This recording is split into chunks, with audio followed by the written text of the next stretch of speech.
So I just came back from the office and your boy got promoted. Not only did I get promoted, but I also got a nice raise, around 20% to be exact. And on top of that, I also got a promotion bonus, which will give me a nice extra chunk in my next paycheck.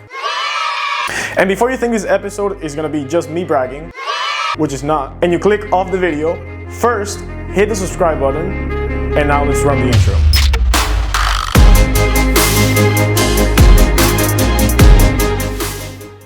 So I was sitting with a friend the other day, having a casual beer after work, when he asked me a question that went like this. Hey man, why is your phone so old? And I usually get asked this question like every other week, and people sometimes get funny and clever and ask me, yo, why do you still have a home button? And I always say the same thing, because it works. So I've had this phone for 3.5 years, and every day I use it to FaceTime my family members abroad, send emails, manage my Instagram account, and I've even filmed videos for this channel with this phone, so it works fine. And bringing it back into my raise and bonus, it's very easy to get that extra bump in your paycheck and just run to the Apple Store and get a new one. But in reality, why would I change my phone if everything's the same? This is called lifestyle inflation, and it's a situation where an individual increases their spending just because their income increased. And this usually translates to you seeing things that used to be a luxury as a perceived new necessity.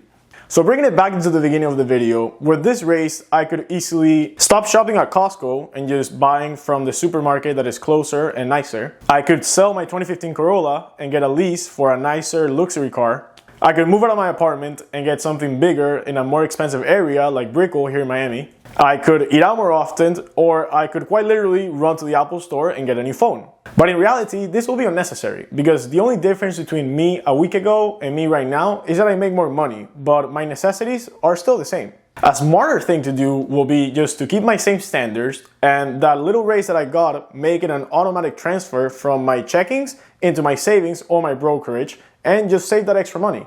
And it's not a matter of being miserable or not spending the money that you make and earned. They're just better ways of doing things. If my phone breaks tomorrow, I'm gonna quite literally run to the Apple Store and get a new one. But if I know I can get a few months out of it, I might as well just save a small amount of money every month and plan for that big purchase in advance. And as far as my bonus goes, that's a little different because that's a one-time big payment. So I'll be doing a separate video, so make sure that you hit the subscribe button so you can see it next time.